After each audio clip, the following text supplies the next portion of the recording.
I don't see it. Shit. Yo. What's crack-a-lacking, people? How y'all doing today?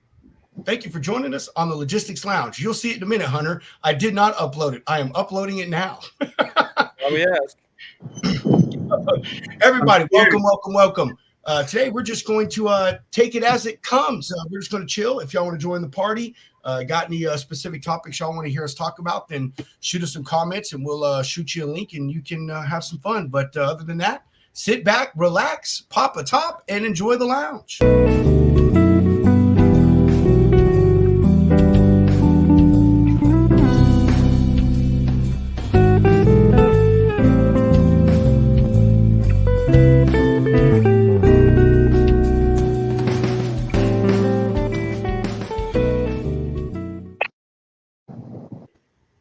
Howdy doody, everybody.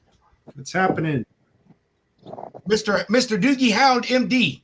How'd the surgery today go with the supply chain? Good. Operation went smoothly. I don't know what that question was, but yeah, dude, good day. A little more fishing yesterday. Actually caught another bluegill at a new spot. I think we're gonna break out the kayak today if it's not raining. But yeah, man. Was the fish about this big? Huh? Was the fish about that big? Oh, dude, the screen's not even big enough to show you. Like, it was probably state record, but of course, I was by myself, so I couldn't, work the phone and hold it at the same time. When he says the screen's not big enough, he means his phone screen. So, Whatever, man. Those are facts, folks. Yeah. John, how you doing, man? Thank you for joining us. How have you been, partner? John? I'm doing well, sir. How are you? John's the lead. I know, right? It took a second. I thought you said Josh. I was like, who the hell is Josh? I heard Josh as well, so we'll give you that one. No, that ain't me. We'll rewind it later on, and we'll find out. Josh should be coming on though. Charles, how are you? What's up, my guy? Nothing much, brother. What part of the country are you in? I am in Chicago on PTO time with the family. Oh, sweet, bro. Well, thanks for coming on and chilling. What y'all got going on? Graduation party, overly expensive gas, and taxation death. I'm sorry to hear that. I'm ready to go back to Tennessee already. I cry every time I put fuel in Black Betty. Oh my gosh, is that your boat? No, that's my truck. Hey, tell me about the truck you got, because that blew my mind the other day. Oh, I supercharged Black Widow, military edition. I just sat down, but I'll walk over to her. I don't mind showing off Black Betty. I've not heard of that. Oh yeah. So That's I picked up a Lariat. Sent it down to SCA, and did the military edition Black Widow, and then put the supercharger on it. There you go. Oh, nice, dude. Nice. And I just want to say for the record, Christy, thank you. It was John. I appreciate it. Tell all them old people to get their hearing checked, Christy. That's what I'm saying. Yeah, Christy, thanks for finally subscribing to our YouTube, by the way. It took you long enough. Christy, I'm gonna shoot you a link, Christy, just in case you're not doing nothing. You can come on. You can use it as you will. So there you go. Black Betty's in the background now. Dude, that is sick. Do a walk around on it, broski. Dude, that is disgusting. Matte Black. What year is that? Oh, that's 2023. Okay. Yeah, that's bad to the bone. Yeah, my daughter's got a 2015 F350 Premium that's all built up with the 6.7 twin turbos on it. It's nasty. Oh yeah. The cool ones. I like it because my wife's got to climb into it, so it just reminds her that she's height challenged. That's awesome, man.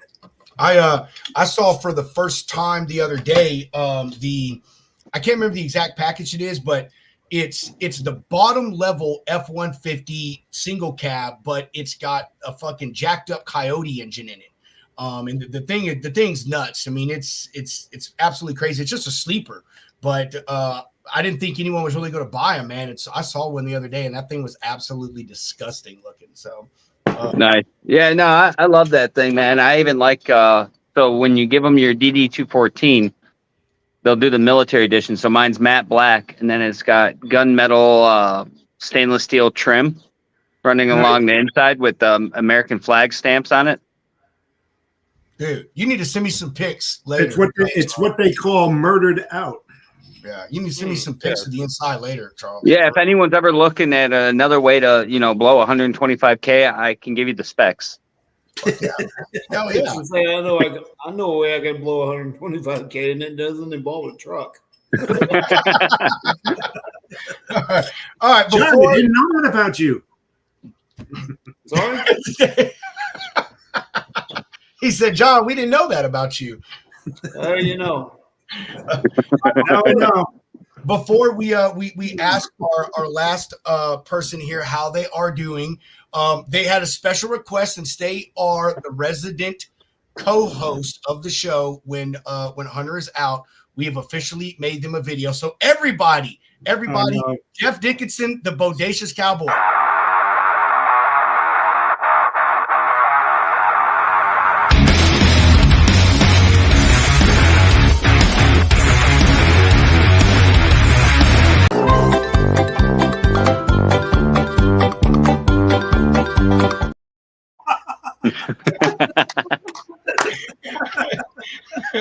Jeff.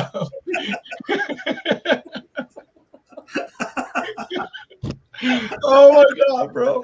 I made that. Now you see why I was laughing so hard, dude, when we were all backstage, man.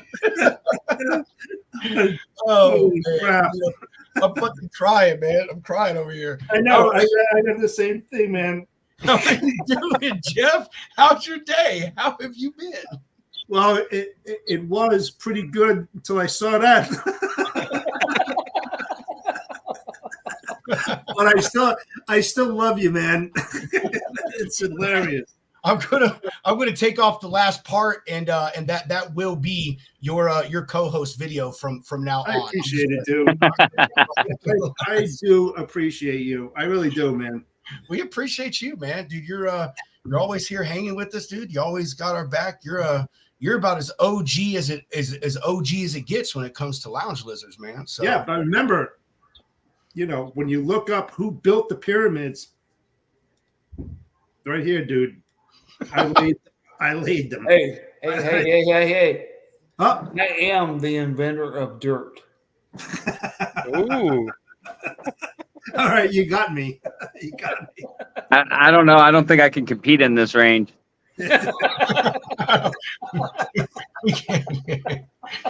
I'm confused if we're talking about length of time in the lounge or just length of time on Earth. I know. Yeah. I'm going for length of time on Earth. Hey, man, we're just happy we're not dead yet. You know what? I'm thankful every single day I wake up. I just go, thank you, my man upstairs, for another day of doing things that I really, truly love and have a passion for. Not a lot of people get to do that. And no. I'm saying I'm blessed, dude. I mean, it's been a ride and it's not over yet. And I'm still paving new paths, going down those untraveled routes with a huge sickle looking for platinum. Fuck gold. That's nothing. That's chump change. Yeah, any day that you're on this side of the ground is a good day. Yeah, absolutely. And then to be on this side of the ground and in the lounge, that's a great day. There you go. There you go. I got you. There you go. Ooh, look at that, Charles. Woo. Charles, you will get a video now. I will make you a video. My guy. Oh, man. All right. It's one of those things where I think I should feel thankful and worried at the same time. Both. It's like Nirvana, there is a name.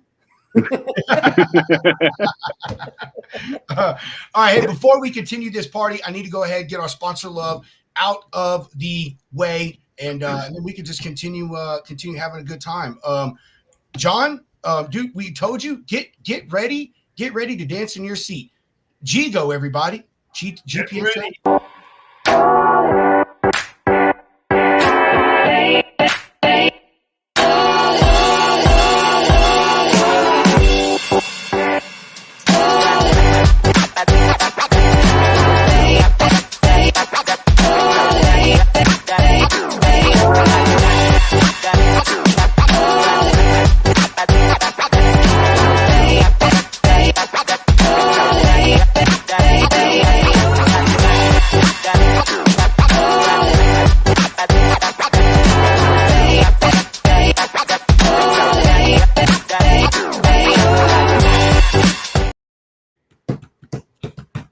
Telling you, man, that's a catchy little hook. Yes, it is. Yes, it is. Lane Runner.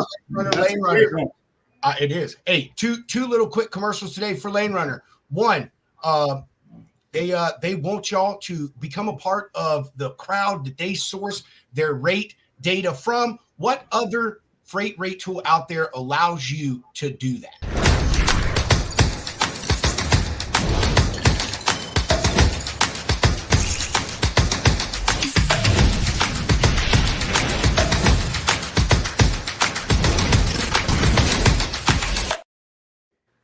Finally, do not forget, they are coming out with their load board. They have been working on this really, really hard. Incredible new thing that should be rolling out here very, very soon. Right now with the summer special, if you go and sign up with the summer deal, then you will automatically be put on the list to become a part of the beta testers. You'll have access for free to the load board, and we'll get to have input on how the board is continually developed.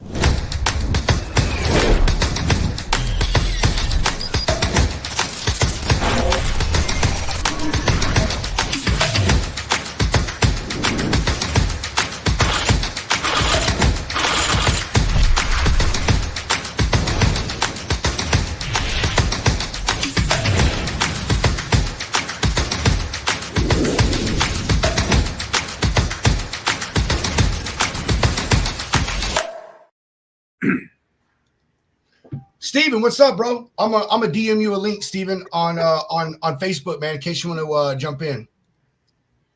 I just want to appreciate the spelling of gringos real quick. I know. Oh yeah. We don't hold it against them, man. We don't hold it against them. No, We can. not at all. So what's going on in the world, fellas? Are you working, Pedro? I'm sending him a link. But yes, I'm still working. I got a load I'm trying to book right now. Did you see that crazy article today about Colorado confirming a place, a person that actually contracted the plague? No, that's pretty cool. That's all right. I have multiple things to touch upon that, but first, can you define cool? Huh? I mean, I don't mean I don't mean cool in the sense that they got it. Obviously, I mean it's a horrible fucking thing. What I'm saying is that to me it's interesting as a person who is into weird shit. But you know, here we don't think of the plague as being something that happens nowadays, and it is still. I know. Here. You know what I mean? So that's what I mean. It's cool. You know, people, you never know when things are going to pop back up and stuff, man. So it's interesting in the scientific or cool in the scientific aspect of it. I was reading that, and the crazy thing about it, and this is what blew my mind, is all right. It's first human confirmed case out of Colorado in the United States, and then outside of that, the United States is one of the only countries that doesn't have any vaccinations or remedies for it on hand. Yeah, and its nickname is Black Death. That's its nickname. Yeah, it's been around. Are you ready for round 2 of that? You don't want that, dude. No, you don't. And what's crazy is I learned something about it because obviously I'm 39. You know, that thing wasn't around when in my lifetime. It's mainly contracted by fleas. Yeah. And I'm sitting there like, all right, this is some wild shit. I'm like, this is like when murder hornets were a thing. Yeah. Did that actually ever become a thing in the States? Yeah, it was for a little bit. I mean, it was kind of that weird news cycle where you had murder hornets and then there was some other crazy shit all happening at once. And now it's like, all right, we had an assassination attempt. Now we got the plague. I feel like, we're going to have like some Four Horsemen shit going on for the ending of the year. It's crazy you say that. So my wife, there's this little conspiracy going around about how this year is an exact copy of fucking 2020. Like the same two people are up for fucking president. Like the same two football teams won the Super Bowl. There are all these things that the exact same stuff happened this same time 4 fucking years ago, and everyone's like, dude, like, it wasn't the same? Freight rate. This all over again and don't even realize what's coming. Yeah, what's not been the same? Freight rates. That's true. That is very true. That is very true. They're going up a little bit though, man. I'm optimistic. But you know what? You know what we're really missing?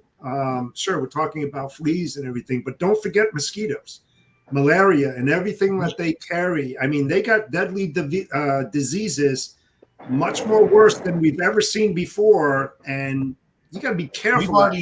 We've already had, I think, at least one confirmed case of West Nile virus. That too. Mosquito here, and that was in like the last few weeks or so. Like it wasn't that long ago. And this is why I nuke my backyard with chemicals. I do too. People ask me like, "Oh, you don't worry about those power plants off in the distance?" No. You don't worry about dumping that fog in your backyard? No. What do you worry about? That little pin-sized mosquito put me in a hospital. That's right. Seriously, I mean, those little suckers, man, carry a big hit, man, big punch. You don't want nothing to do with it, man. Nothing. Man, we're giving you guys a variety show today. Well, yeah, I thought this was supposed to be a positive show, not a negative one. I gotta get some more beer. This is disgusting. I'm just sitting here waiting for you guys to start talking about the jackalope. No, well, we could talk about jackalope. We could. What we need to be concerned about, though, is that the fact of the thing that happened today that like literally shut down half our fucking country for the third time this year. Dude, that shit was nuts. I found out about it when I went to go get Starbucks in the morning. You couldn't get into a Starbucks. Everything was down. Oh, look at you and your first world fucking problems, bro. hey, man, I'm on vacation. I'm supposed to be bougieing it up. I shouldn't have to go make a pot of coffee. I should be able to go through a drive-thru and get me my latte. Pedro, you know what that reminds me of? The loop end of our show yesterday. For the price of 2 cups of Starbucks coffee, you could support Truck Drivers of America charity. Okay, so use what you would have spent on that cup of coffee today. Go donate a little bit to them. $9. Yes, that's exactly what. Yes, yep. There you go. That's what that cup of coffee cost up here, at least. Jesus, God, holy! That's insane. That's why I'm a Dunkin'. That's why I'm a Dunkin' guy. Dude, I'll tell you, Starbucks. Man, I do not miss living up here. Like, I'm trying to find like one positive thing outside of family or friends, and I can't find it. The prices, I do not miss this shithole at all. Yeah, I used to go there. I think I got a new truck parking club location, the entire state of Illinois.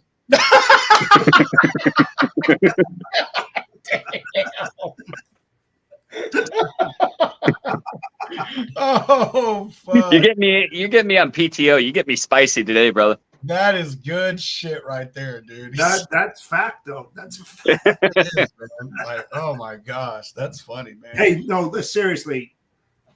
Evan and his crew are doing a fantastic job, finding all these places, hustling like there's no tomorrow, trying to help out these truck drivers. At least he's faster than the government trying to solve the problem, right? I mean, molasses is faster than the government. I know. So that's my point. I mean, he's got a good niche. He's hustling. He's trying to corner the market, and good for him, man. It's good for everybody the way I and look he's at a good honestly, he's a good dude. Anyone that doesn't know Evan definitely should take the time to get to know the guy. I mean, he is a good dude. He is a good dude. Oh, Evan. And he's from Chattanooga now, so I mean, we get to claim to me, him. all of his people are though, man. Evan has a absolutely phenomenal fucking team, dude. I mean, him. Well, except that his guy chief Hunter, marketing guy that he's got. That guy's kind of sketchy. Reed, yeah, that guy, fuck him. He's a tool. We need to get Reed. I need to get Reed back on the show. We haven't had him on since he joined Truck Parking Club. So yeah, please advise. Yeah, we need to get Reed back on. Yeah. We got a lot of people that we got coming back on that we had on previously. We got Lombard. Lombard's coming back on. I can't remember when I booked him, but he's good, dude. Yeah. Oh, dude, I love Mike, man. He's gonna come on. He's gonna end our summer series of health and fitness, and then he's also going to talk about the stuff that he's doing with Reese America. And who plugged that up, right? Who, you? Yeah, we're on the Reefs Network. Our show is not only on Freightwaves, it also rebroadcasts on Reefs across America. Oh, hey, you know what? I'm a huge supporter. You know, I don't buy one. I buy a few dozen. I go to the cemetery. I lay them myself. You know, actually marrying into a military family, and my father-in-law was a major general in the U.S. Army who was actually given the star by Ronald Reagan back in the 80s. I was at the Pentagon, you know, big stuff. I had my wedding reception at the Officers Club in West Point, you know, so I'm all out. I'm a huge supporter of Mission 22 as well. Anybody know what Mission 22 is? Yeah, I mean, we're going in the right direction. Instead of 22 suicides a day, we're down to about 19, I believe. So we're going in the right direction. We want to eliminate suicides, period, for any military person out there. There is support out there, and that's why I do it. You know, you got to give back to the people that give us our freedom, that sacrifice, you know, a lot, even their lives, you know, to protect ours. So it's our duty, at least the way that I look at it as Americans, to give back to the people that gave it all. So, 100%. Yeah, you know, being a veteran, I'll tell you, you know, the one thing I will give Illinois is the benefits that they have for veterans. I mean, the fact that any other state isn't above Illinois on that is sad, because Illinois is really low on the spectrum of anything I want to give credit to.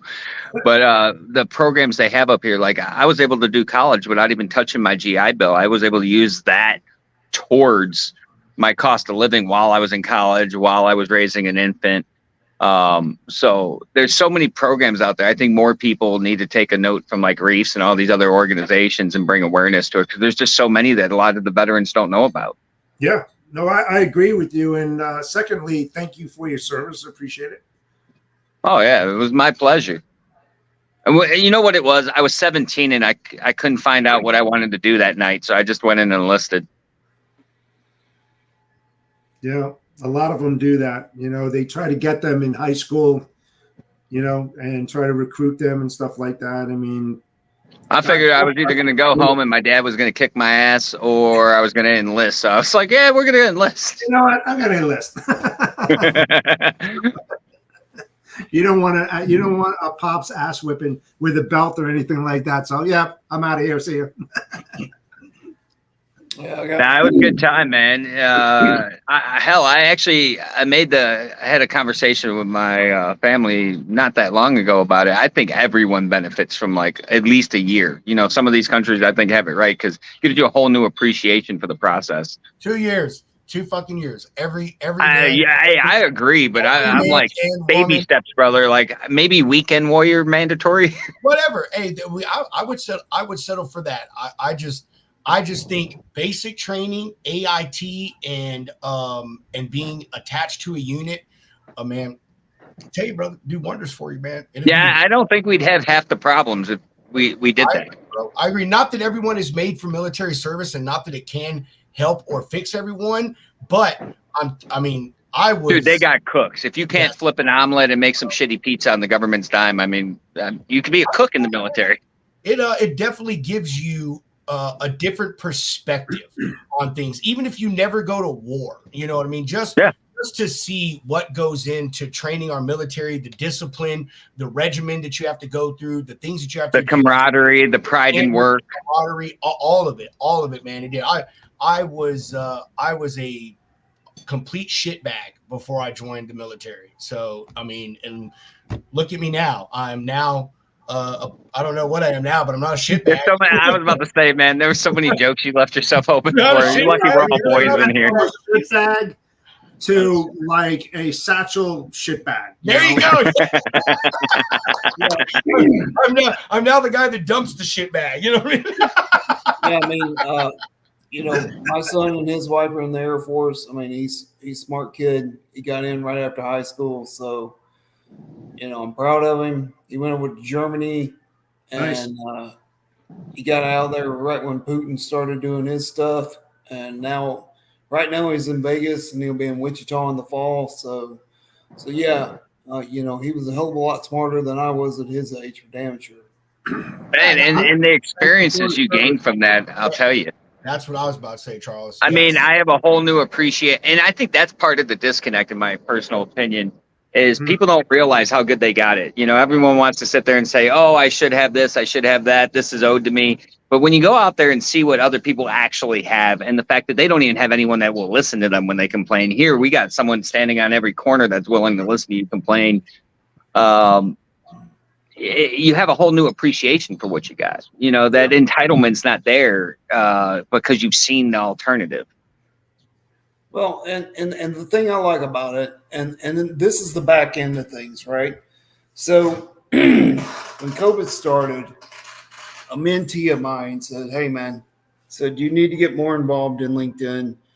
You know, it's not just a electronic resume place, it's a network. And you need to get him more involved. And I did, and I really stepped it up. And I had a lot of military that was transitioning back into civilian life come to me and ask for help. You know, they wanted to civilianize their resume so that they could get a position somewhere with the company. And, you know, I looked at it like, not just because my son and his wife are in the military. I looked at it like, you know, these men and women are putting their lives on the line for us every day, and they don't have to. So the least I could do is help them with their resume. And so I've had a few members come to me and say, hey, you know, can you help me with my resume? And I'm like, hell yeah, we'll work on it. You know, happy to do it. You know, that's the least cool I could do. And support those people coming back into the ranks, you know, coming back into civilian life, and been able to do that. And honestly, guys, it's given me great pride. You know, there's multiple stages on this military career for these folks. And the fact that I'm able to help, at least on the back end, then I'm happy to do it. And they need it. I'll tell you, I'll absolutely. Say and you know, this is a wild comparison, but people who have served and have also been in prison will understand. Getting out of the military is like being released from prison. It's all you fucking know. You are like honed in on everything. All of the stuff you're supposed to do, regimen, time, schedules, all of these things, and then they're just like, okay, now you can go think for yourself, figure it out. And it's hard, man. I'll tell you, the joke is that they brainwash you when you go in the military, but it's true. It is 1,000% true. And the reason they do it is because you can't have a bunch of people wanting to be individuals in the military doing whatever they want to do. You have to think like a cohesive unit, a team. Everything that Charles thinks, I should be thinking along with him, so we do things, you know, in accordance. That's a scary freaking thought, my guy. It is, but maybe we should take a different example because the viewers out there are terrified by that.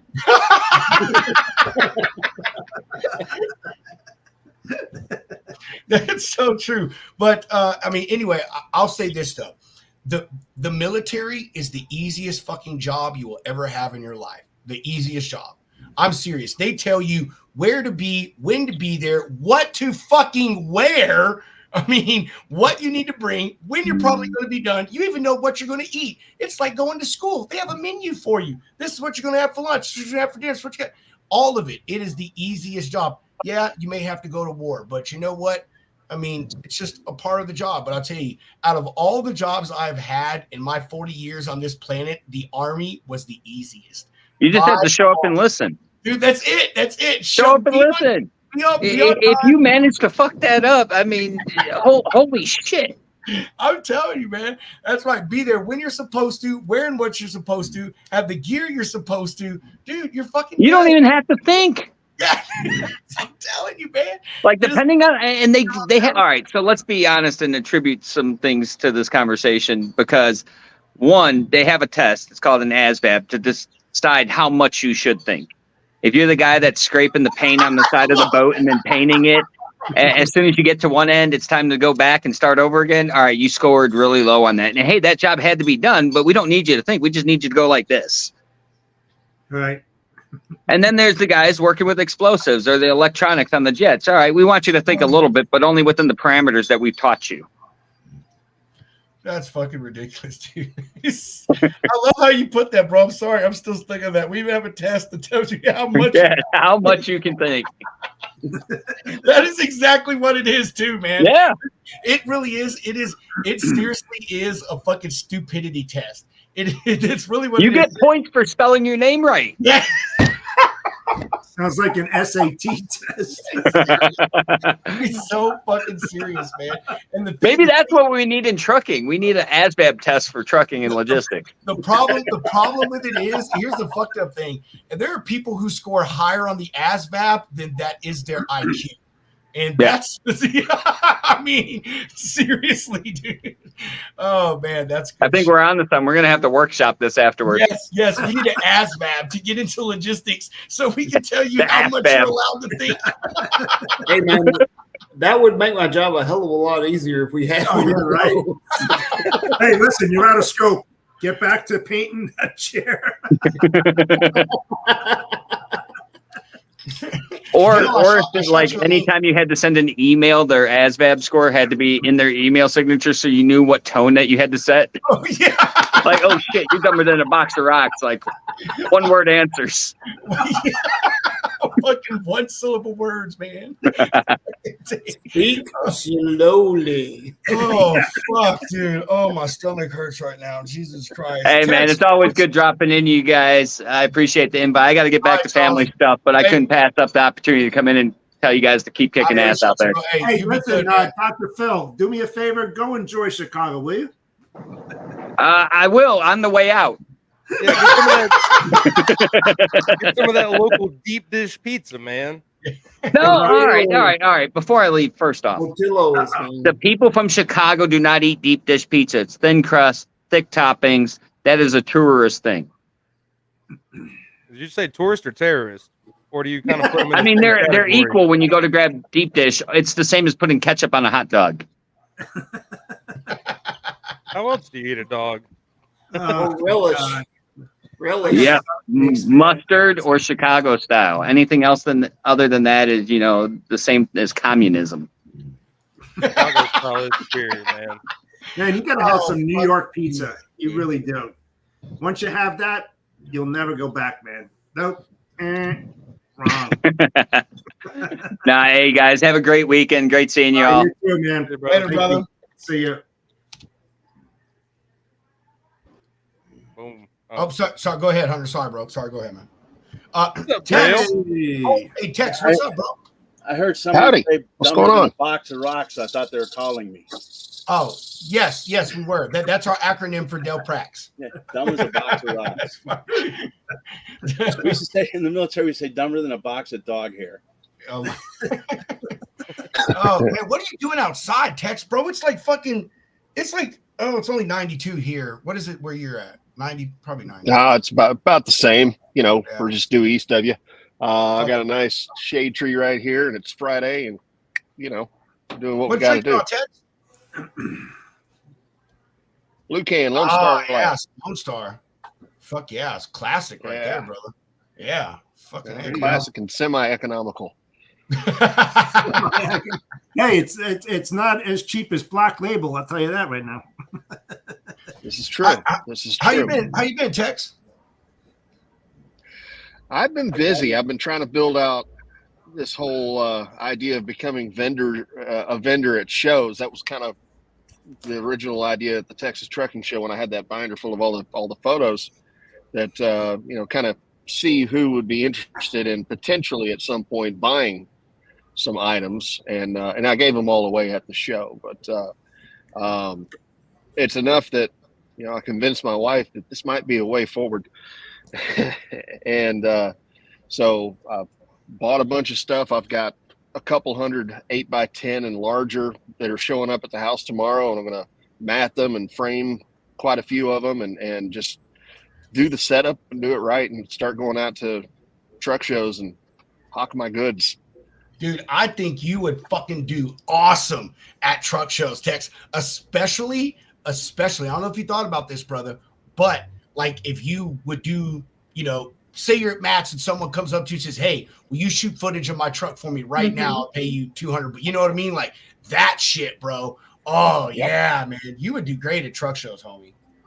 Yeah. So I've been going to the shows for years as a provider of video and stuff. And I, hardly bring a video camera with me now.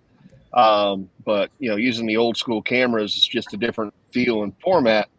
So, it's, I'm going to have to figure out a helper basically to run the booth when somebody says, I'll give you $100 to go shoot a couple shots or whatever it is, out there on the deal. But it might be something where I have to mix it up to where a day or two before the show starts and a day or two after the show when people are leaving or coming to, isolate a truck and get the right shots instead of a truck with three others in the background. So, hey, I have an idea. Maybe we could help you out with that, Tex. A little lounge truck photo booth. There you go. We could do something like that. Yeah. Yeah, wait until you get the invoice, though. You may not like that. Shut up, Jeff. Over in the truck parking lot that they do at most of the shows now. Bro, we go hard for you, dude. You be selling a picture for $200, and they be like, all right, $150. All right, man, cool, $500. Take it right now. Yeah, honestly, you catch me after a long day at a show walking 5 miles. I'll just be sitting in the chair and drive the hardest deals in the world. Like I ain't giving any deals. If anything, you ask for a bargain, the price is going up. All right. I'll be telling all kinds of stories. Do you understand what camera shot this picture? This camera was made in 1946. It shot the assassination of Lincoln. They're like, really? People are so fucking stupid, bro. So I've got one actually over here that's a test frame. Let me grab it real quick. I'm going to show you.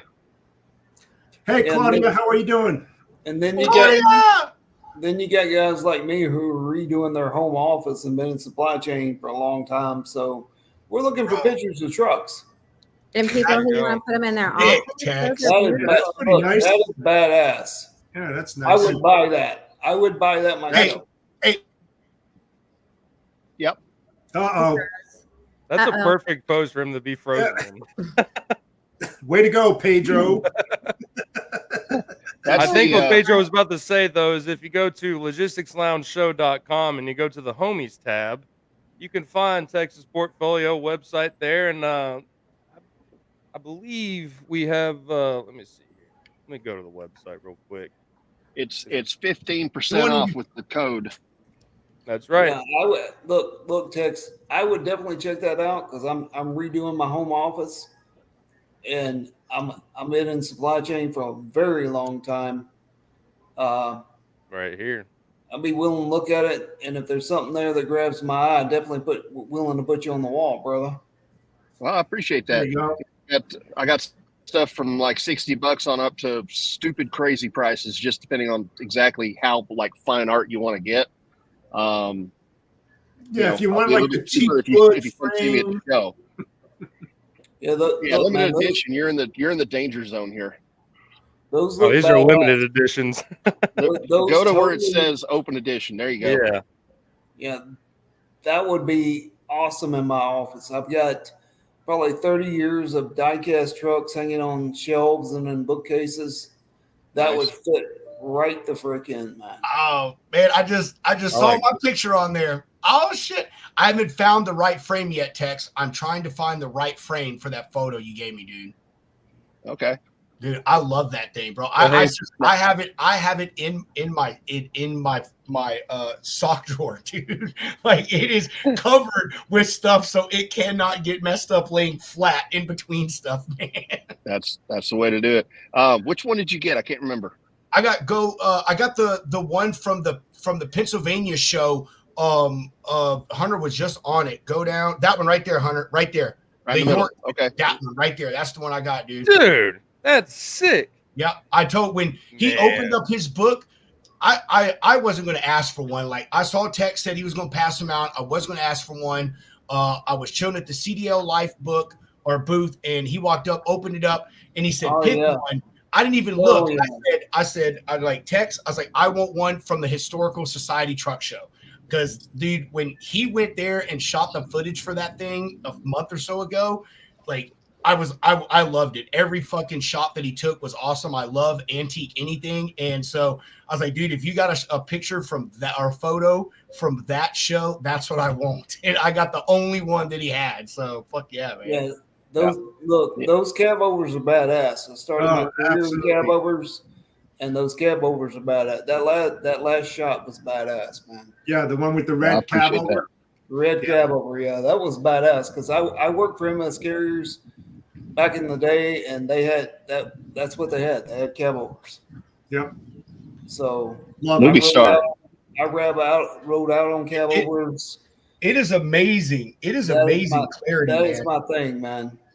Cab overs are sexy. Yeah, You'll see that on some of my posts. And the thing is with that print right there, that is literally just a test print. That's why I was giving all these away, because these are all different tests that I got. Some of them were printed at Walgreens, some of them were printed at Shutterfly, some of them were printed by like a little local printer that was doing stuff, and some have like a little small error in the corner, things like that. But I mean, that's, you know, I would not sell the ones that I gave away, but what's there, you know, looks really good. I don't care, bro. I love this thing, dude. I'm serious. I'm for real, Tex. Like I'm like this is a treasure to me, dude, because I know how much effort and time you put into this, and I know like the quality of your equipment and how serious you take your craft. And so and I don't know, it is, dude. I'm for real, bro. Like I treasure this thing. I'm serious, Tex. Like I'm for real, bro. I appreciate it. I told my wife, I said, man, the show was great, but the thing that made the show for me, for real, bro, was getting a picture from you. And I'm not just saying that. My wife can attest to that. Yeah, that red cab over that you guys just showed, that was off the charts, man. Definitely going to be trying to figure out a way to get that into my office. I'm building a home office that I wanted for the last 30 years. I've got all these die-cast trucks, trains, and planes. I'm putting them in glass casebook shelves. You can see it on my profile because I posted it, and that would fit right in, man, 100%. Cool deal. Yeah, I mean, you know, the stuff that I'm putting together is, you know, for the man cave, for the shop, for the, you know, executive office sort of thing. Right. So, and just people that like trucks in general. You know, I'm not. You know, there's all kinds of arts and crafts fairs and whatnot, but I'm not really planning on taking trucking photos to the farmer's market because I might sell one, maybe, but going to physical trucking shows, I mean, that's the target audience. So that does make sense to go there. Yeah, I think you would do good, bro. I really do. I definitely going to check it out after the show for sure. All right. Appreciate it. I'll have calendars too, so if you want 12 photos, I've got dibs on one of those things. I got dibs on one. I like the trucking calendars as well. I got another guy. He was unable to do one this year, but we'll definitely be checking you out, Tex. Tex, have you considered letting trucking companies brand your calendars? Currently, no. I'm not opposed to that. I'm just going by. There's 2 or 3 friends that send me a calendar every year. It's just for their, you know, small 1 or 2 trucking company, you know, 2 truck company, and you know, it's just their branding on it. And this currently just has my branding on it. That's a good idea, Claudia. That's a real good idea. Like all of Texas photos, but you know, like that's a damn good idea. It is. I have one of those once in a while. Yeah, he put it out. Appreciate the thought. That is a good thought. Yeah. I'm all behind you, man. You know, we are, dude. I like your photography and videography, man. Like that shit's cool, bro. Thank you. Dale, we haven't forgot about you, man. Yeah. How you doing, my brother? Hey, I'm doing just fine. What Fighting the which fight one of every your- day, so he's worn out. which one of your houses are you at, Dale? Today, I'm in the one on wheels today. I'm in Knoxville, Tennessee, in my nice. motorhome. Oh, sweet. There you go. Are y'all Yeah, I'll be just hanging here- out there? I'll Or are be you here going until somewhere else? Tuesday. Oh, are you? Okay. I'll stay here till Tuesday, and then I'll go back over toward Nashville or probably to Lawrenceburg, the house there, and then I'm going to go home for a week. I mean, not home, but Florida for a week, and then up to Minnesota for 2 weeks. What are you traveling around for, man? Like doing just business meetings, or you just like kind of? Because the more you fight fraud, the more they chase you. I don't know. I don't know. Oh my God! Listen to this guy. Oh, I'm that's just a good one, kidding. Dale. That's a good one, No, Dale. He's not kidding. I do honestly. I follow the sun. If it's going to be raining somewhere, I drive somewhere else. If it's going to be nice somewhere else, I go somewhere else. I mean, I can work from anywhere. So I love that. I love that. I really do. Hey guys, so, I mean, it's been a pretty busy time. I mean, I think y'all have heard about that deal is going on in Chicago with holding freight hostage. They're reporting like 22 carriers or something. So we did a deep dive into all of that. There's 100 carriers involved in that deal with Holy 45 over 100 and 45 different people that are kind of in that web of people that are committing the fraud. It's just insane. It's like, I mean, I just cannot believe that one person can open 55 MC numbers or 45 MC numbers and get them all approved and go into business. I just don't get it. Well, if you were paying me $300 for each of those, I'd let you open up as many as you fucking want. That's right. That's right. $300 a pop times 300 a day. I'm Good telling money. you, like, for real, that is what is going to stop this. Stop if we have to figure out a way for it to quit being profitable for the fucking government. They have no. I've said it they have no incentivization to stop it. Why? It's free money. So what they'll do in a typical government fashion is they'll just say, "You're right. We need to fight this fraud. Now it's going to be $700 to get your authority, and we're still not going to do shit about it." That's exactly right. Yeah. Exactly right. John, did you want to say something? Yeah, I've got a bounce here in a few, so I was wondering if Jeff and I could grab the floor for a few minutes and Yes. talk about our next project we're Yeah. excited about. Absolutely can. 1,000%. Awesome. So, John, do you want to start it or should I? Up to you. Go ahead, Jeff. Yeah. So, as you know, John is a shipper. I'm an ex-shipper, now broker. And we're going to start a podcast to go over a gazillion things. And John coined this, and I love it. It's called, what is it called again? old dog logistics podcast. Right, and it's teaching new dogs old tricks. That's and right. And the thing is that right. And the thing is that we want to uncover a lot of different things out there that have been discussed on the internet from a shipper's point of view, from a broker's point of view. I put probably 80 things out there real quick that goes both on the broker side, the shipper side, the carrier side. And we're going to talk about that, not all in one sitting, of course, because we want to dig into the weeds. We want to talk about call calling. We want to talk about knowledge. We want to start talking about how to build, a reputable reputation and long-term business relationships, and how that all comes to fruition. That it's not something that grows overnight, and many different things. Please say some more stuff, John. I know you have a lot to say. Well, it's almost going to be like a variety hour. I'll just speak from my background. When COVID first started, I got interested in doing a podcast. I felt like I had some stuff to share. I've got pretty lengthy experience in the industry. And so it's been something I wanted to do for a long time. And I couldn't think of anybody else better than Jeff, to partner with on this because, Jeff's been through some things. He's got more experience than I do. I always learn things when I talk to Jeff, and we always communicate well together and partner well together. And we just want to get out there. We feel like, this industry has always had a way of the old teaching the new. And, I was lucky enough in my lifetime to have two mentors who taught me probably 85% of what I know. The rest I pick up on everyday learning.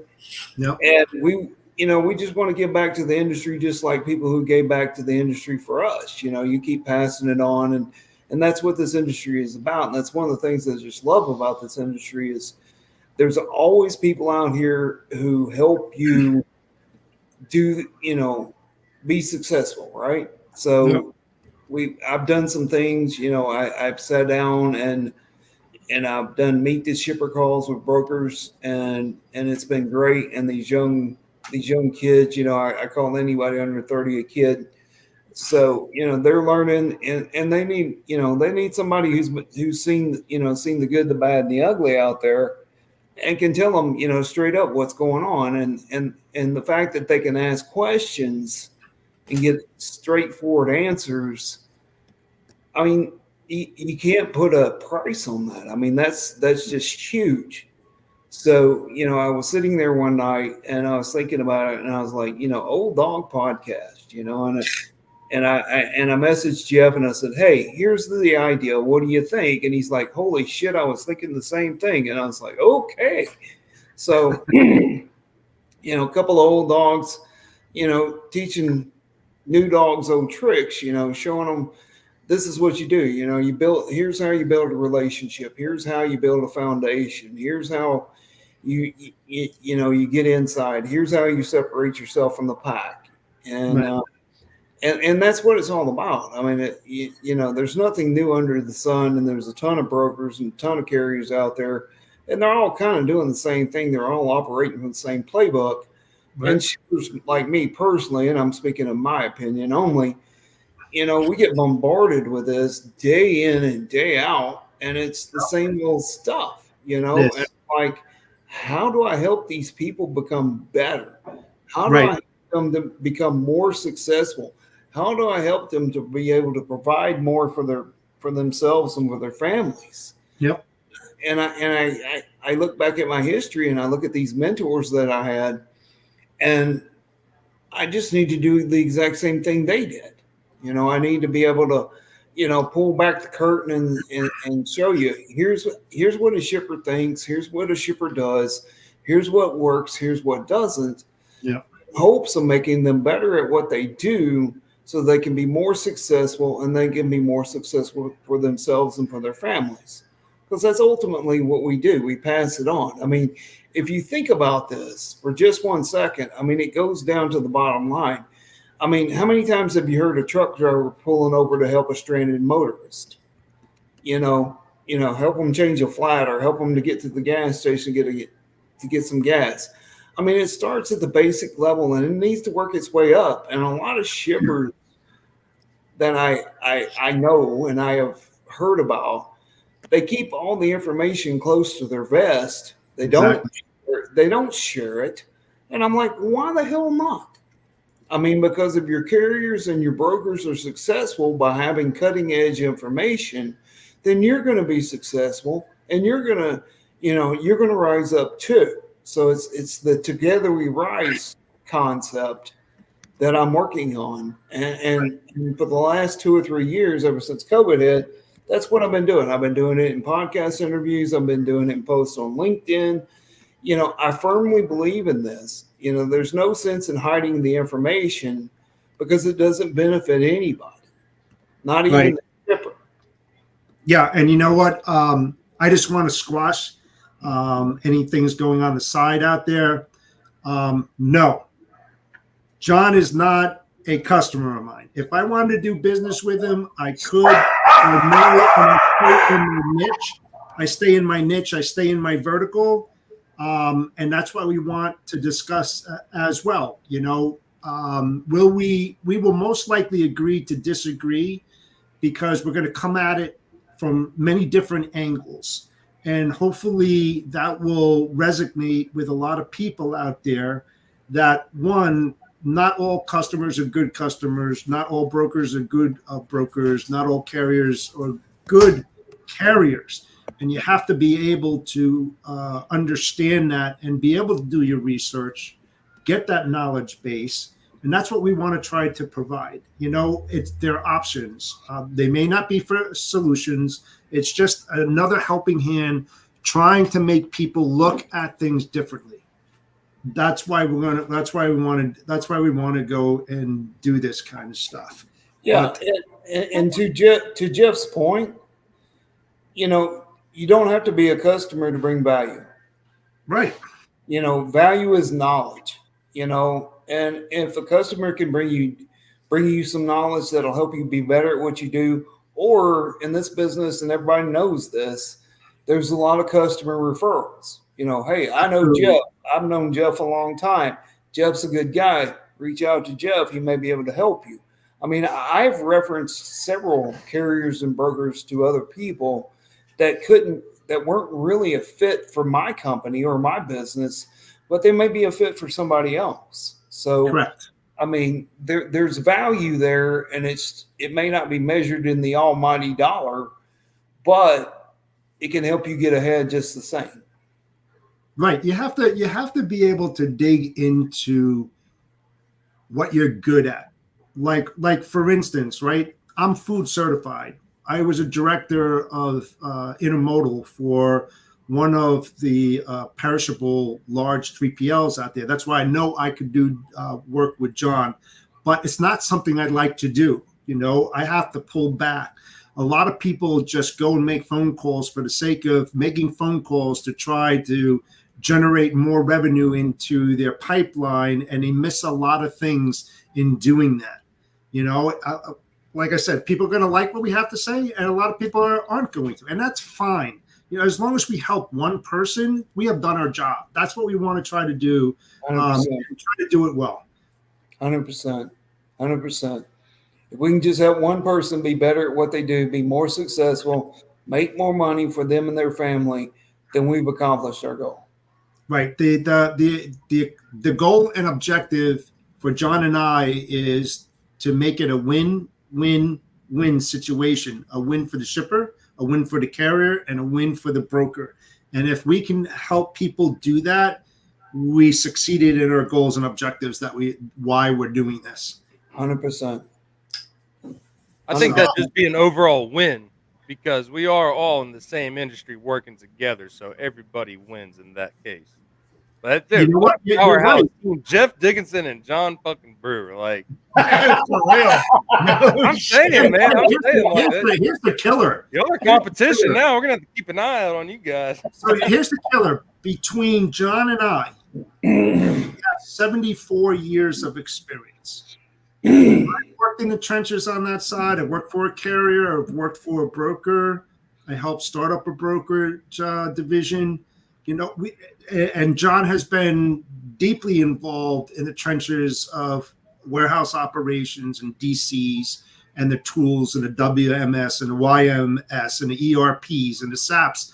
You name it, I've dabbled in it as well. That's why we have so many different things that we can discuss, and we're just going to break it out in some kind of orderly manner because there's just so many avenues in the supply chain and the logistics industry that we want to make sure we come across well in certain areas. We just don't want to kill you and everything in one sitting. It ain't going to happen.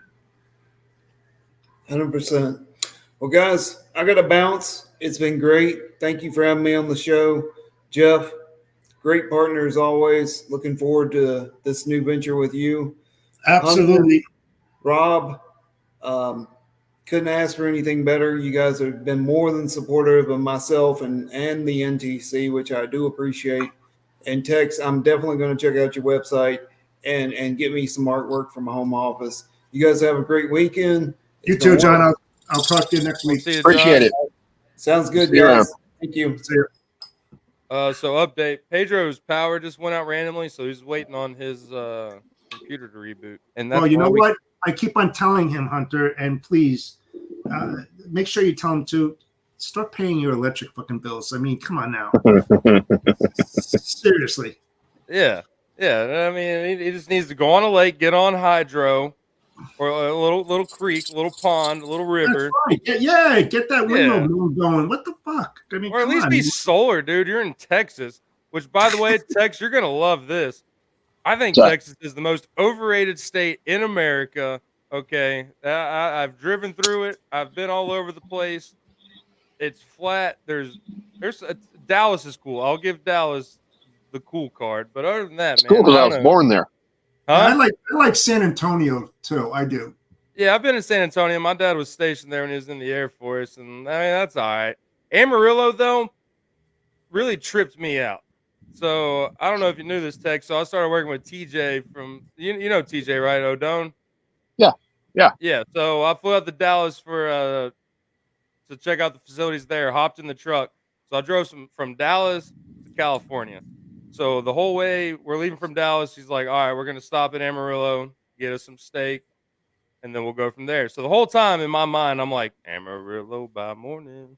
You know, I was thinking it's gonna be this cowboy town. That wasn't Dude, bad. there's some folks there. It was not what I was expecting.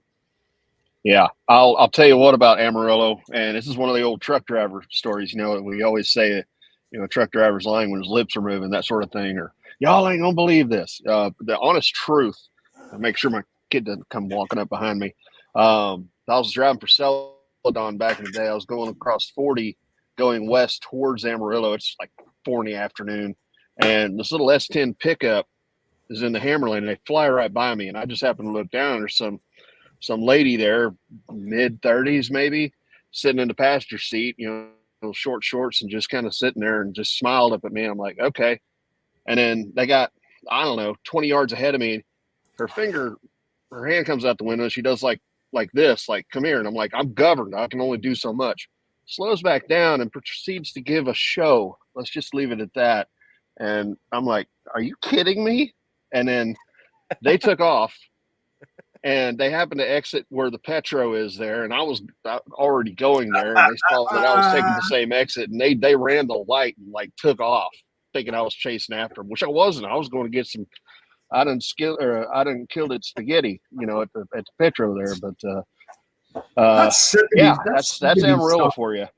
Yeah, that's 70s stuff. I mean, they used to do that all the time. I mean, we had a saying back there that will definitely resonate with that.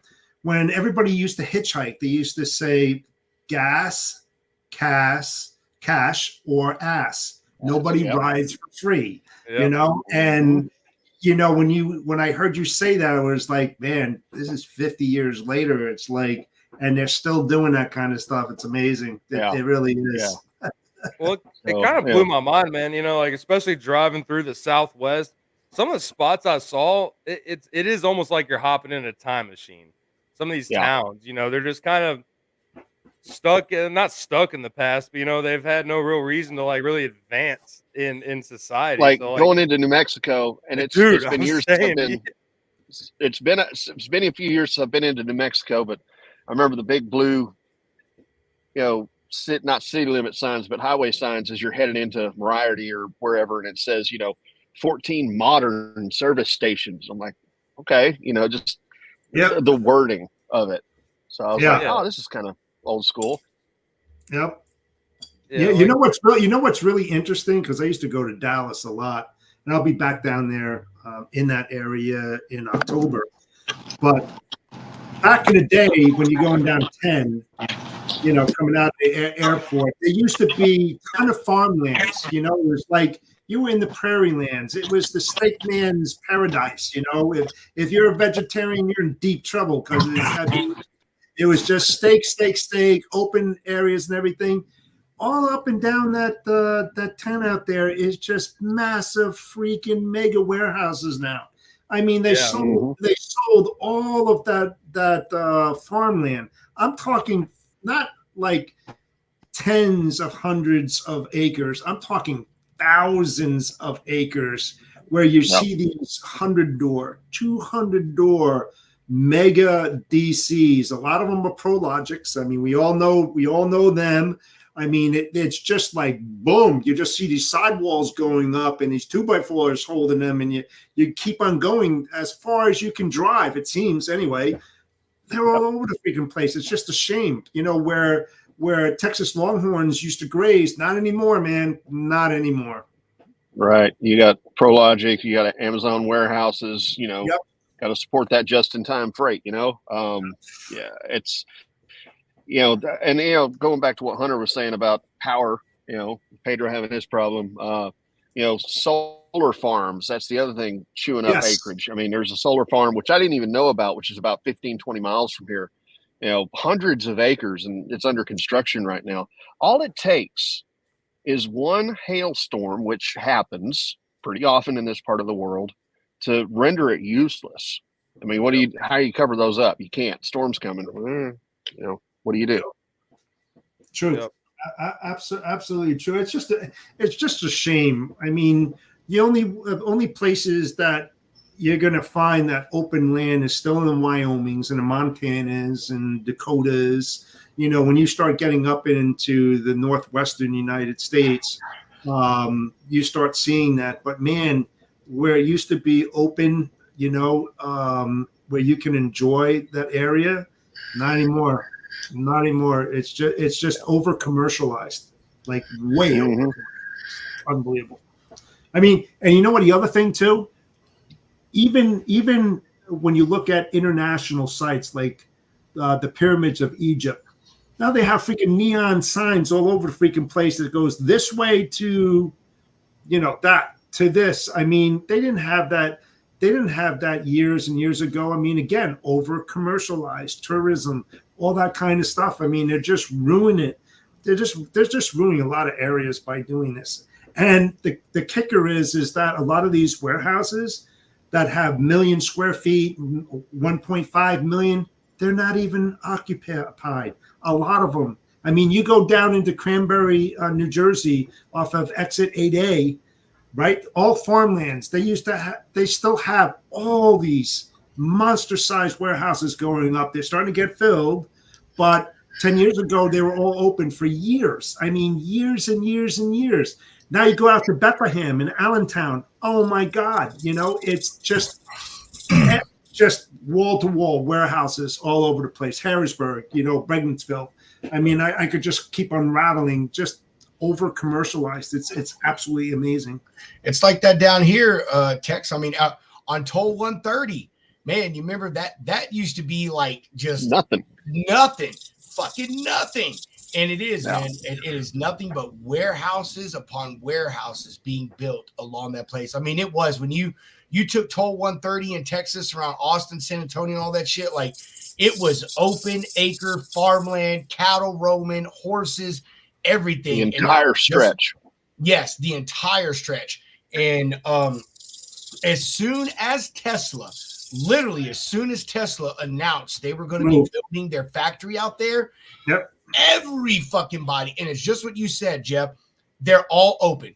Every single one of them. The parking lots are empty. The buildings are empty, but there's massive, massive warehouse space over there, and not even a quarter of it is right. And you know something, to your point, Pedro, a lot that has to do with it is these malls that are shutting down because e-commerce is growing like leaps and bounds. They no longer need that brick and mortar operation, so they need some place to put those SKUs to sell them, and that's adding to the problem. I'm going to see that more and more and more. I mean, it's just amazing. Malls are not going to be there much longer. When that first huge Prologis, which, by the way, is the world's largest warehousing company out there with over 964 million square feet, they're going to be gone. Those malls are absolutely going to be gone. They already are. Yeah, they're just closing up, and they're turning them into homeless places, residential places. They're recycling them and stuff like that. But it's just a shame. It really is. You're making people lazy. Oh yeah, our mall here is now a majority of mom and pop businesses, which was never a thing in malls. Yep. I mean, the only spot a mom and pop business got in a mall was a fucking kiosk in the aisle. That's right. You know what I mean? Yep. I mean, like that's what it was. And seriously, I mean, it's crazy. Our mall is dead. Most malls are. Only here in America, though. Coincidentally, overseas malls are popping, man. It's one of those rabbit holes I fell down on fucking YouTube, man, about malls in America versus malls in Europe, and ours are dead, but over there, dude, they're exploding. They're fucking booming. But we have to think in a lot of the countries overseas, they're 20 years, 30 years behind us on some of these trends as far as malls, technology, and some other stuff. But yeah. Hey, listen, I gotta go. Gotta take the wife out to dinner. So I appreciate you letting John and I launch our new thing, and I hope that everybody has a wonderful weekend. And I'll see you guys. Same to you. Good to see you. Yeah, same here, Tex. I'll see you, man. Be good, bro. All right. See you guys. Mr. Ticket Money, what's up, bro? You sitting there eating some fucking gas station pizza? Hell yeah, man. That's fucking disgusting. You should be ashamed of yourself. They had it over at the Lowe's, man. It's Godfather's. Oh my God, that's disgusting. This is a beef and queso pizza with jalapenos on it. So that sounds disgusting. That sounds awesome, dude. What do you mean? That's gonna be explosive later. I'm just saying. You know what, Tech? Hey, you know what? Ticket Teddy Tex Hunter saying that coming from a motherfucker that's never eaten truck stop pizza. Dude, I don't think you understand, Pedro. Anytime I'm like going on a road trip, I only stop at truck stops. Bro, so Godfather pizza is so disgusting. Oh well, yeah, maybe it when used you to eat be it really 100 good. Times it did 90 days, like, but yeah, every now and then it's like hell yeah. Dude. Yeah, horrible. But I get to wash it down with a Papa Top, so that's true. That's fucking true. It makes it better. What kind of Pop and Top are you drinking? I'm drinking that bitch. You don't like it? Go home then. It's called Bitch Light. That's women's beer, man. Yeah, but it's got tomato juice in it, so now it's healthy, right? Oh, dude, you have pull this guy off the fucking show, man. Jesus, we have just lost all respect for you. What is that? A chilada? Isn't that what they call them? Chiladas? Yeah. Chilada. Yeah, dude, that's just good. See, back in there, you have a good time. Back in my day, it used to be Ham's beer and freaking tomato juice, but they don't sell that anymore. They do still sell hams. They sell them here in Tennessee. And they sell tomato juice. There's a bar they got them for $3 on tap. Absolutely wreck them. But not at the truck stop. I used to steal Schaefer beer out of my dad's fridge in the garage. So oh my God, Schaefer. Holy shit. I've never had a Schaefer. I know who they are though. You're not missing anything. It's right up there with Schlitz, my guy. Bro, hey, let me tell you something about Schlitz. My dad is a Schlitz drinker. So I'll tell you a story about Schlitz. Schlitz used to be a premium beer until they got bought out by I think it was PBR that bought them out, Pabst Blue Ribbon. But once they got bought out, then they purposely fucking put them like on the cheap bottom level beer. So whoever bought them out's beer would sell better than theirs and be considered higher quality. True every story, beer bro. is craft beer if you market it right. Okay. Well, I mean, take a case of Miller Lite and rebrand it, and it would be the best beer on planet Earth. Well, I'm just saying, like, Keystone's the poor man's Coors Light. Huh? Keystone is the poor man's Coors Light. Facts. Yeah. But anyway, man, we drink Busch Light if we're going. We drink Busch Light if we're going to it, or the Pabst Blue Ribbon. Jesus If I can talk about Schlitz real quick. So the reason my Texas accent's all messed up, at least I think it is, 98 and 99, I lived in Chicago. So Dr. Phil here earlier, I was wishing he'd be in here for me to tell this story, but I lived on the north side of Chicago, 6 blocks from Wrigley Field. Go Cubs. yes, I'm wearing this, but go Cubs. I like them too. There's a little jazz club called the Green Mill Lounge on Broadway. And this is back then. Used to go in there from time to time, in the afternoon, the guy was wearing his suit and, bow tie and whatnot. And like, what do you have on draft? He said, we have 75-cent Schlitz. Let's go. And so that was kind of cool. That was a nifty experience. Dude, so crazy. Hunter and The I have a 90s were friend. awesome, weren't they? Hunter and I have a friend right now that he lives 5 blocks from Wrigley Field. Wow. Oh yeah. Yeah, Joe Daniel, the VP of sales with Gigo. Yeah, he lives like right freaking around the way from Wrigley Field. That's crazy, dude. It's a great place. It's a great place there as long as you can afford to live there. And back then, 600 square foot apartment was $1,200 for a shoebox. I can only imagine what it is now. But it was great. I mean, it was a 10-story apartment building built in 1925, and they had a wood deck up on the rooftop. And we sit there, so cool. we cook bratwurst and tune in WGN, and listen to the Cubs game. You could see Wrigley, but you couldn't see the action. We were just far enough away, but you could see the entire stadium. And we'd be listening on the radio, and Pat Gray and Ron Santo would have the call, and Sammy Sosa would hit one deep. And you'd hear it on the radio, and about 3 seconds later, you'd hear the crowd roar coming to you. So there's kind of that delay. So that was kind of nifty. That is pretty cool, man. Talking about is getting the pretty game neat. in stereo, right? Yeah. The best story about Chicago, and I got to go here in a minute, but the best story of Chicago, I don't know how many of y'all really follow baseball that closely, but in 1998 was the whole home run chase between McGuire and Sosa. To hit that 60-second home run and get the record, steroids and all. Well, McGuire hit 62 before Sosa did. Sosa ended up with 66. McGuire ended up with 70. So they both broke the 61-62 record. Now, when Sosa had 60 home runs, they were at home. And me and my buddy were like, let's go down to Waveland Avenue. And so we went to Waveland Avenue, and there's a bar on the corner called Murphy's Bleachers that we used to hang out in. And so, everybody's out there like, oh, he's going to hit his home run. He's going to tie it. He might even break it today. We're hanging out. There's people freaking everywhere. So we're listening to our little radio and watching it on TV, and, bottom of the third or whatever it is, Sosa's in the order. So everybody hauls ass out to Waveland Avenue, and it's, everybody's like this, just trying to get a spot.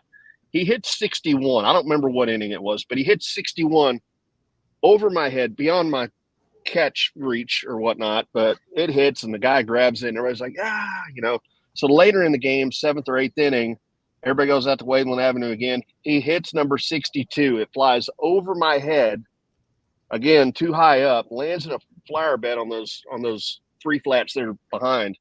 And this one dude gets it. He gets it slammed. His wrist gets slammed. He loses the ball. Another guy grabs it, throws it down in his shorts, and takes off down Waveland Avenue. Chicago police grab him, throw him in the back of the car, take him to the station for his own protection. And that was a whole deal. But that was probably the coolest thing being there. Yeah, it was awesome. Nuts. It was a good time. Damn, dude. Very good time. Fuck, I could imagine, man. Holy crap. Yeah, I do remember, I'm not a baseball follower, but I do remember that whole thing. I was 14, 15, something around there at that time. So, but I do remember the home run chase. I do, man. That's nuts, 18. man. Yeah. See, I was 24, I think. 24, yes, 25 years old. Do y'all all see why we invite the senior citizen crowd on the show? Bro. I mean, it's serious. I mean, it's purely for the historical value. Back in my day, yeah. We had real baseball. Yeah. See? Back in my day, Pappy and I used to get 2 boxes of Cracker Jack and tickets for 53 cents. That's right. And those paper beer cups. You're fucking laughing, Corey. You're probably almost as old as he is. So I'm older than he is. That's why I flipped you off, you fucking asshole. I'm not too far behind them. Shit. While we're telling baseball stories, I was there when Pedro spiked Don Zimmer like a lawn dart. I was actually there working that night. So, yep. See, Yep, Don that was a Zimmer fun time. was Don Zimmer was the manager of the Rangers when I was a kid. So that's my only connection with him. But I remember when that happened. Yep. That's another where were you moment. Yep. If you're a baseball fan. I think I've actually posted that picture a couple times over the years on when anniversaries and stuff come up. So yeah, I haven't seen the picture, so I don't believe you for shit, Teddy. Yeah, well, yeah, I don't believe it either. I'll I've confirm been it. hearing a lot of stories. Yeah, it's a reason. confirm It's a it. reason. It's a reason for you and the bots to go scroll my account. Fucking get on it. Hunter, just be thankful. Would you that prefer can that still with hear porn or right now. without porn? Oh, fucking God. Oh, how fast we go off the rails here in the Logistics Lounge. Yeah. Oh, It's Friday. It is Friday. We're chilling, man. We're having a good time. I got fucking ribs cooking right now. I think my wife just moved them to the grill. And yeah, it's gonna be a good day, dude. Oh, bro, and Tex, only you will be able to appreciate this. But I don't know about you, but I love HEB's line of barbecue sauces. So, dude, Yep. I've got the Kentucky bourbon barbecue sauce, a full bottle mixed with like a third bottle of the Texas style, which is the tangy. So you're going to get that super sweet, but that tangy fucking back end, bro. I mean, and these are thick ass fucking pork ribs, man. Oh, these things are going to be so good, dude. Oh, yeah. Fucking amazing. That sounds. What's your address again? Hey, bro, I'll dare you come up here and eat anytime you want, brother. You know that shit, man. Seriously. I know facts. I need to shoot up 281 and come out that way. Dude, When hey, I'm coming out of Von Army. y'all welcome anytime, man. My wife throws the fuck down when it comes to cooking. I mean, dude, the other day, my wife hates Hamburger Helper. I grew up fucking poor. I'm sorry, Hamburger Helper was a staple in my household. Like, I could cook Hamburger Helper at 7 years old, okay? I'm telling you, I know how to do it right now from fucking memory. I don't need no goddamn instructions from that box. But the other day, my wife made fresh cheeseburger Hamburger Helper. Dude, that shit was so fucking good, dude. Oh man, she got like the jumbo elbow macaroni noodles and stuff. Oh my God. I never thought Hamburger Helper could taste better than it already does, but my wife proved me wrong. Man, you're still young there, Pedro. Before Hamburger Helper, we had shit on a shingle. Oh no, I know about some shit on a shingle, bro. Hey, my mom used to. Hey, I love some shit on shingles, dude. But it depends. See, it depends on how you make it. The OG shit on shingles is corned beef hash. Yeah, you know, different people do different ways, but the OG corned beef on or shit on shingles is corned beef hash. That's the fucking way to do it right there. Oh, I love that. Oh, bro. Oh. Dude, that's fucking poor people food right there. You know you're poor when you've had shit on shingles. You know? for breakfast, lunch, and dinner. And dinner. Your ass, hey, you better put some water in that gravy and liquefy that shit back up. Yeah. Oh, you didn't want to Spread it out a bit. No problem. Yeah. But I want to use milk. You better not use that fucking milk. Put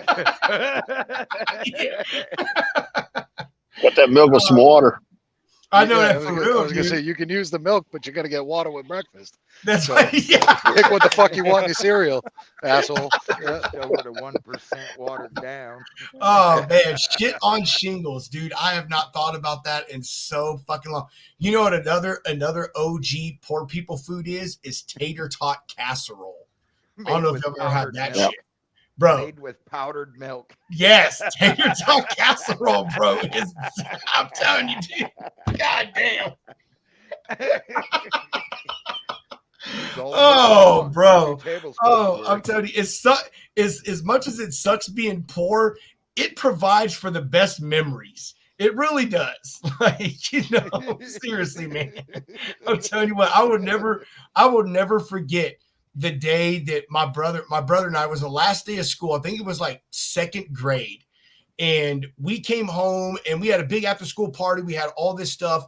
And we got these bags, and in the bags were the little individual boxes of cereal.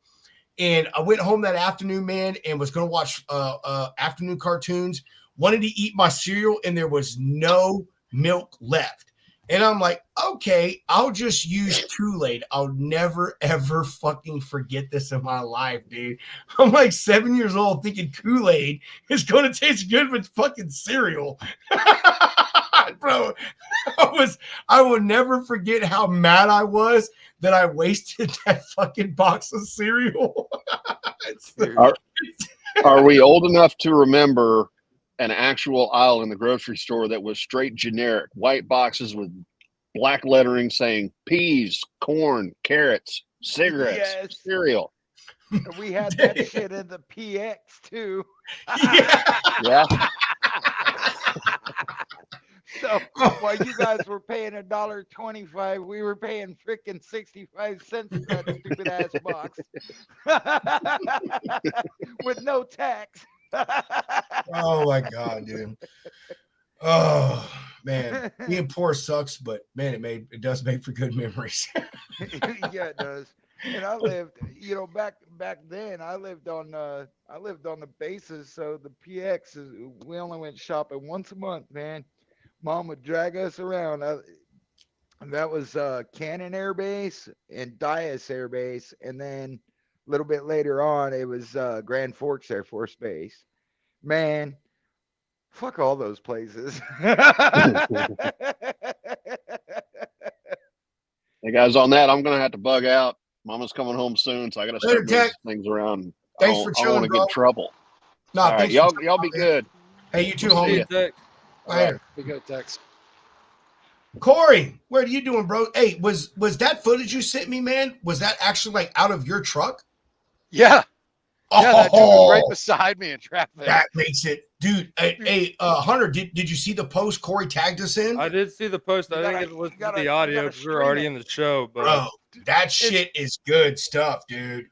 It was crazy because I wish the thing was like, I wish I had gotten it earlier because it was loud as fuck, dude. It was crazy. Even that's me holding a cell phone in my truck with just the passenger window open.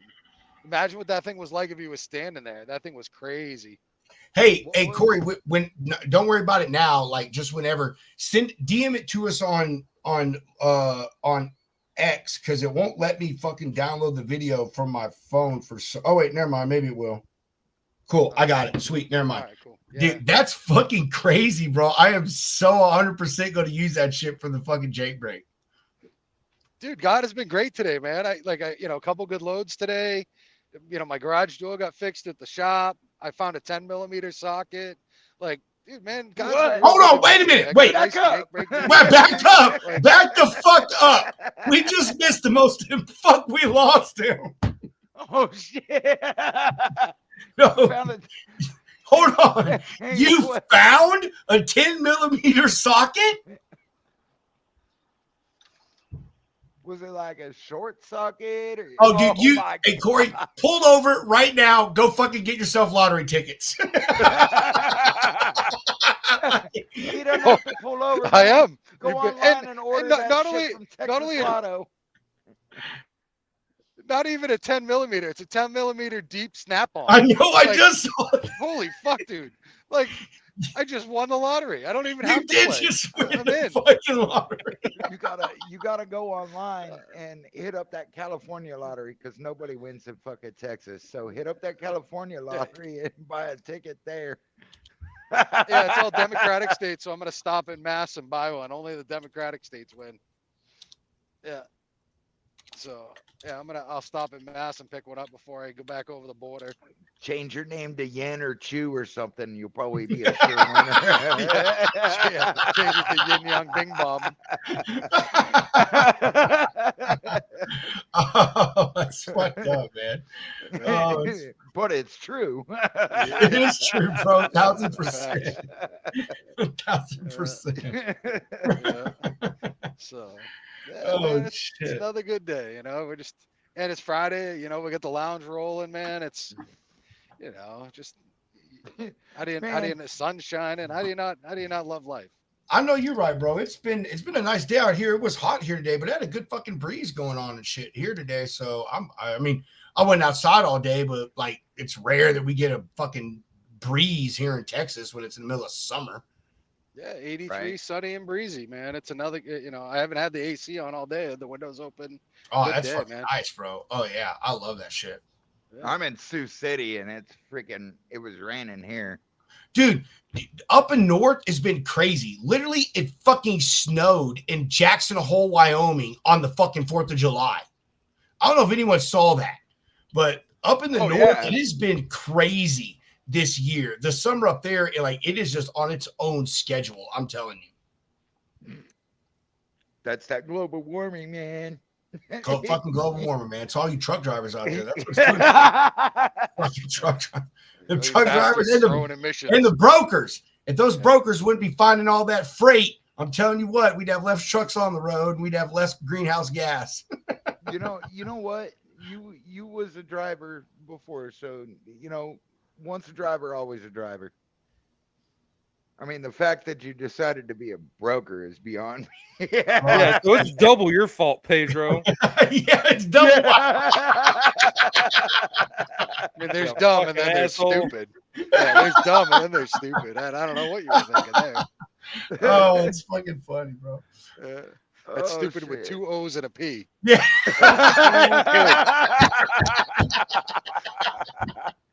Damn. Oh, fucking shit. This guy's over here dipping out back and forth. He must be on that T maybe service too. You've never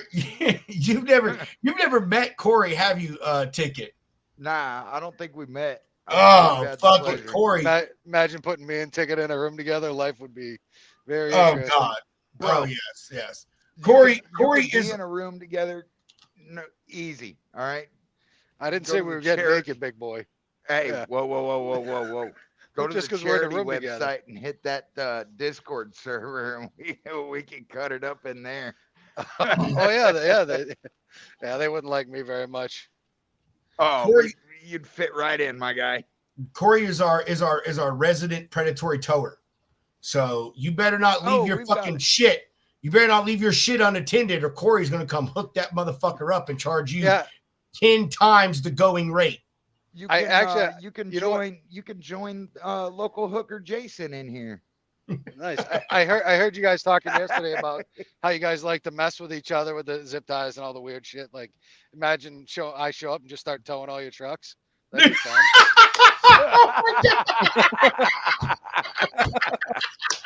Yeah. Bro, Some asshole named Ticket told me to do it. Yeah, some guy named Ticket told me to do it. I don't know. Said something about Discord, and you knew it was coming. I don't know. Ticket, that would be the ultimate fucking trucker prank, bro. To have a motherfucker. Gotcha, but I Yeah, still need my let's do it. $30,000. Let's do it. Let's do it, man. I'll even give you a ticket book that says ticket money citation. Oh, bro, that shit would be fucking golden, dude. If one of the board members from the charity woke up with Corey backed up in front of their shit with a tow chain. Lights flashing, hooked up. Just give it a little tiny tug. Yeah. Oh. Tip it up just enough so they roll Yeah. ahead. Yeah. Yeah. Oh, Roll, we can slam do it against to the back Grizz. wall. Grizz has Yeah. got a hood Peterbilt, man. Oh, With a fucking moose masher on the front. Bro. oh, man. Them other That's- guys are driving them hood sniffing, curb sniffing trucks. That But shit would be Grizz. fucking hilarious, dude. That would be fucking awesome. I've got him on 360, dude, so we can stalk him all day long. All you gotta do is tell me where you're located, If that you Corey- do your work in. If Corey's got any of those semi truck boots, you know what I mean? Like, Put it right Come on on, his you window. fucking login chain all the way around your fucking drives. Yeah. Oh man. We'll put one of those windshield boots on it with a sign and it says ticket money was here. Oh, Dude, that shit would be fucking golden, man. Oh, that would be fucking we'd have golden. to get every bit of it on video, Dude, and fucking Corey's fucking persona and his attitude would make it so much fucking better, man. Oh my god, dude. Oh, that shit would be so funny. It's gonna be 150 here, 250 at Tremont. Yeah.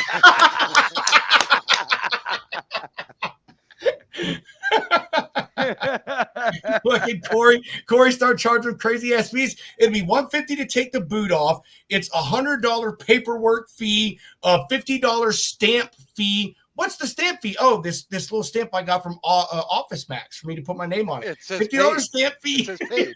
Yeah. It's got a little spot for a date on it. Yeah. Oh, and I'm wearing my headset, so you got a headset fee. There you go, headset fee. No, it's a telecommunications fee. Yeah, accessorial fee. Yeah. Yeah. You got the 911 surcharge. That's 53 cents. Yeah. plus your local fucking taxes, okay? Don't forget lumper fees.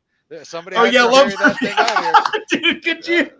Somebody had to carry that big thing out here. That shit would be so funny if fucking to see a tow truck driver talk about lumper fees. Oh, somebody's got to carry the chain and the snatch block and somebody's got to lump all that shit. It ain't gonna be me. I'm old and fat. There's $350, and you're gonna pay the little. Oh, fucking damn, dude! Yeah, Tobo's $250, the lumper's another $500. Yeah. God damn. Yeah. Holy shit, my throat hurts, man. I'm laughing so fucking hard. God damn. Holy shit. Oh, fuck. His throat hurts. That's that hawk tour. Oh, dude, I know. Leave that shit up. Waiting on that one. Thing gets Oh my god, dude. Or you're the other one, the fart one. Are you the fart hawk tour or the hawk tour? Yeah, the old toothless one. Oh, my teeth. Hey, you know what, Pedro? We forgot something at Matt's, man. What's that, bro? You were supposed to bring me a hat, dude. I was supposed to bring you a hat. Fucking son of a bitch. Bro, hey. You know what street Pedro lives on, don't you? Is that one-way one? Fuck you. Oh, fuck me, Corey. Oh, motherfucker, bro. Oh, shit. Oh, shit. Man, that's crazy. Man, Corey, what are you doing, man? You doing auction stuff today or what?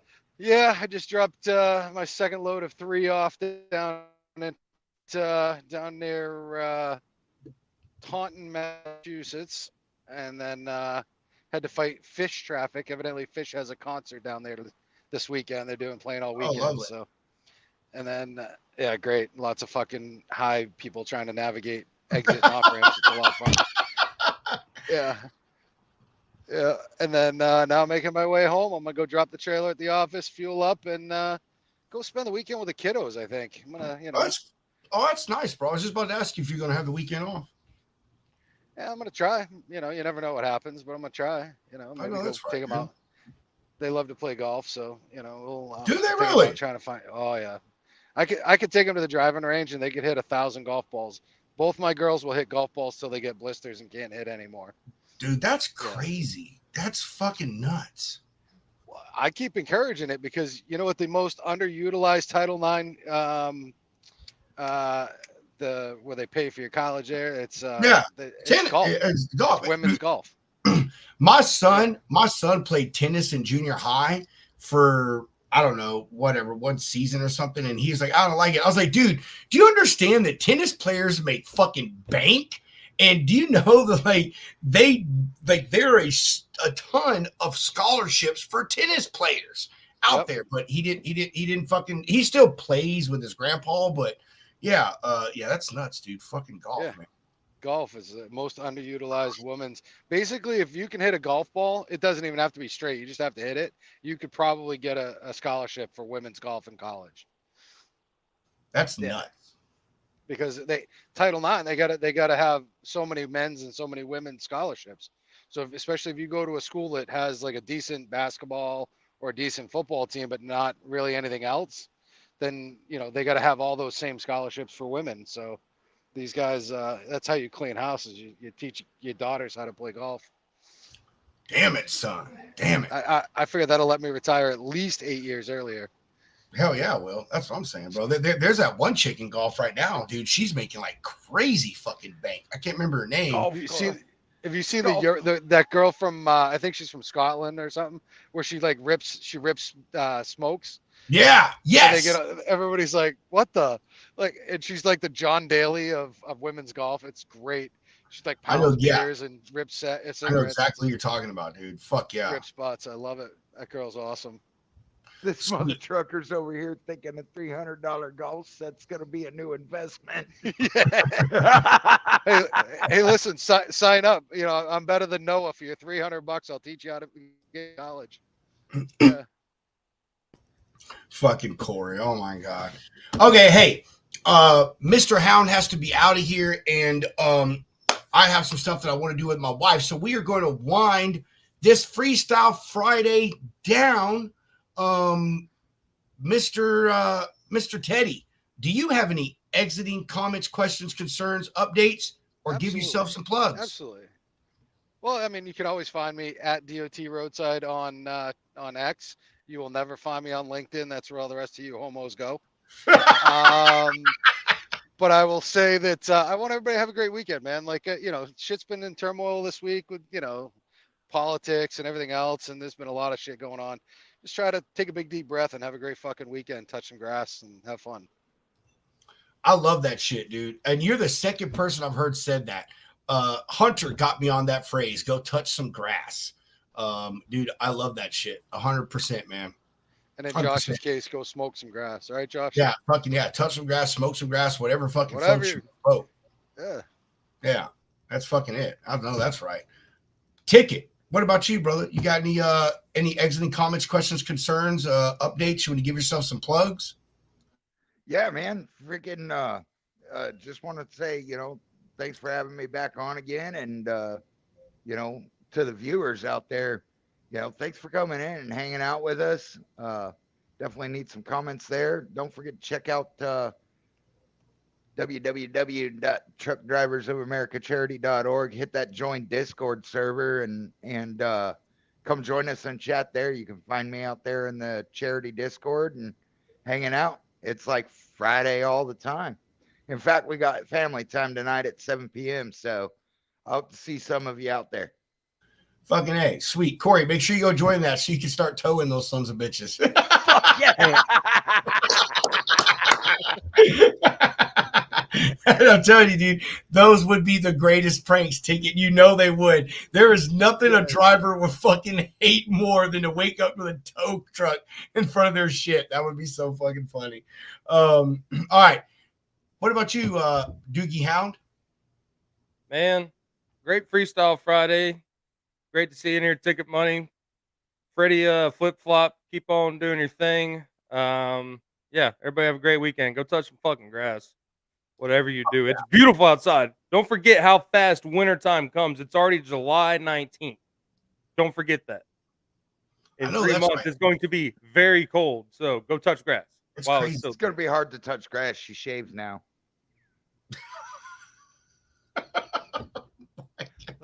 Love your face, bro. Oh, my jeez. I know. Look, Hunter's like, what? Okay. Thank you, everyone, for joining us on this wonderful Freestyle Friday. We had a lot of people on the show today. It was a wonderful show. Very good way to end the week. We hope y'all enjoyed that. I hope we were able to give y'all some laughs because we sure as hell laughed a lot this show. make sure that, as Teddy said, as Mr. Doogie Hound said, go outside and touch some fucking grass this weekend. It's a beautiful time of year right now in America. Go outside, be with your friends, your family, enjoy some fresh air and some sunshine. We will see you all next week. As I always say, Mr. Hound. Oh, actually, I'm sorry. Hold on. Let me back up. Yeah. Chunk those deuces. Chunk the fucking deuces, baby. Mr. Hound, roll that beautiful bean footage. Brought to you by logisticsloungeshow.com.